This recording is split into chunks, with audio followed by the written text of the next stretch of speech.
Je reviens, il y a une chose que j'ai oubliée quand j'ai parlé des rapports entre l'hébreu et le français, et quand j'ai parlé surtout des rapports entre l'écrit et l'oral, une chose absolument évidente, c'est que en hébreu, on ne sait pas prononcer l'écrit si on n'est pas initié. Puisque en français, les voyelles sont indiquées, si on peut dire, et en hébreu, elles ne sont même pas indiquées. Donc en hébreu, le clivage voyelle-consonne est encore beaucoup plus net qu'en français. Et donc, quelqu'un qui lit un journal, aujourd'hui encore, un roman ou un journal en hébreu, eh bien, s'il n'a pas la clé des voyelles, il ne peut pas le lire, il ne peut pas prononcer. Tout comme le nom de Dieu, le tétragramme, si on ne connaît pas les voyelles, on ne peut pas le prononcer. Alors, certains vont dire Jéhovah, d'autres vont dire Yahvé, etc.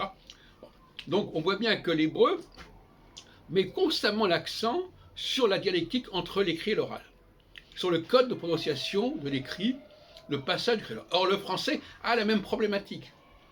Quelqu'un qui ne sait pas quels sont les codes de prononciation du français ne peut pas lire le français, ne peut pas passer de l'écrit à l'oral.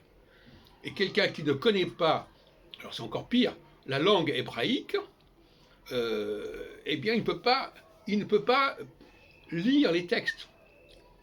Alors, il y a des exceptions évidemment, puisque par facilité, on a mis des voyelles dans la Bible, on a mis des voyelles dans les livres que l'on lit à la synagogue, mais ça permet de prononcer les mots sans comprendre ce qu'ils veulent dire, ce qui n'est quand même pas non plus une solution.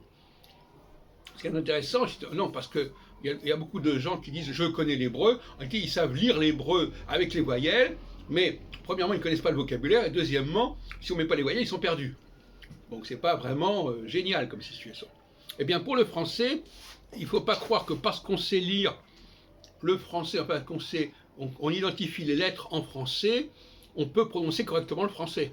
C'est absolument faux. Et c'est le grand problème, la grande lacune des cours de français, notamment les cours de français et langue étrangère, c'est qu'on n'apprend pas aux gens à lire correctement le français. On leur propose un système de lecture qui est faux et qui ne correspond pas à la pratique orale. C'est un scandale. Alors les gens disent je sais lire, mais ils savent lire, sauf que quand ils lisent, ce n'est pas comme ça qu'on parle en français. Donc c'est une sorte de français complètement dégradé, qui ne rend pas du tout la musicalité du français, le rythme du français, etc.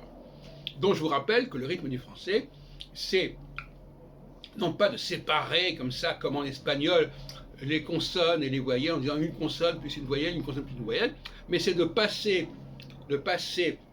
d'une consonne à une autre consonne directement. Comme par exemple, si je dis je veux pas, eh ben je veux pas, je veux, eh ben voilà, on passe du J au V, il n'y a même pas de E, on l'entend pas, c'est ce qu'on appelle le muet, c'est-à-dire le sheva, quand on parle de l'hébreu. Bon. De la même façon, en français, on a inventé de nouveaux sons, de nouvelles consonnes, de nouvelles voyelles. Hein, j'en ai déjà parlé dans une autre vidéo, c'est pas la peine de revenir là-dessus. Il y a une inventivité du français. Il a refaçonné la langue française et il a refaçonné le matériau latin. C'est une langue latine transfigurée, le français.